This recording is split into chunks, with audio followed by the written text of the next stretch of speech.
ৰাজ্যত জিলিকি উঠা জনকল্যাণৰ আঁচনিসমূহৰ দৰে মুখ্যমন্ত্ৰীৰ বিনামূলীয়া ৰোগ নিৰ্ণায়ক সেৱা এক অন্যতম দৃঢ় পদক্ষেপ। এই আঁচনি অসমৰ মাননীয় মুখ্যমন্ত্ৰী সমন্বিতে মাননীয় স্বাস্থ্যমন্ত্ৰী ডক্টৰ হিমন্ত বিশ্ব শৰ্মা মহোদয়ৰ জনকল্যাণৰ হকে কৰা চিন্তাৰ নিৰ্ঘাত প্ৰতিফলন।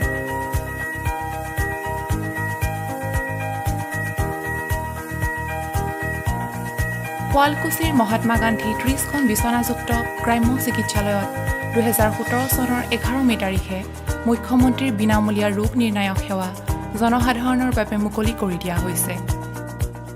হাজো আৰু আমিনগাঁৱৰ ফালৰ পৰা আহিলে শিঙিমাৰীৰ পৰা বংশৰ হৈ ১২ কিলোমিটাৰ দূৰত্ব অতিক্ৰম কৰি শুৱালকুছিস্থিত মহাত্মা গান্ধী ৩০খন বিচনাযুক্ত গ্ৰাম্য চিকিৎসালয়ত উপস্থিত হ'ব পাৰিব। সংশ্লিষ্টসকলে দামপুৰৰ পৰা বংশৰ হৈও চিকিৎসালয়খনত উপলব্ধ বিনামূলীয়া চিটি স্কেন, এক্স-ৰে আৰু তেজ পৰীক্ষাৰ সুবিধা লাভ কৰিব।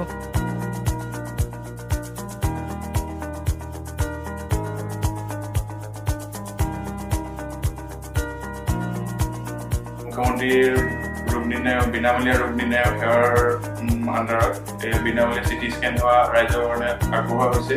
আমাৰ ইয়াত যিটো মুখ্যমন্ত্ৰীৰ বিনামূলীয়া চিটি স্কেনৰ যিটো প্ৰগ্ৰেম আমাৰ ইয়াত হৈছে, আমিতো এইটো ছয়গাঁও, আজাৰা, ৰাণী, মিৰ্জা, হাজো, তুলাৰাম বাসনা, আমিনগাঁও আমি চব হস্পিটেলতে ইনফৰমেশ্যন দি দিছোঁ। বেচৰকাৰী চিকিৎসালয়ত বা নাৰ্ছিং হোমত বহন কৰিব লগা বৃহৎ অংকৰ ধনৰ তুলনাত শুৱালকুছিস্থিত মহাত্মা গান্ধী ৩০খন বিচনাযুক্ত গ্ৰাম্য চিকিৎসালয়ত সম্পূৰ্ণ বিনামূলীয়াকৈ চিটি স্কেন, এক্স-ৰে আৰু তেজ পৰীক্ষাৰ ব্যৱস্থা আছে। জনকল্যাণমূলক এই বিনামূলীয়া ৰোগ নিৰ্ণায়ক সেৱা গ্ৰহণ কৰিবলৈ ৰাইজলৈ আহ্বান জনালোঁ।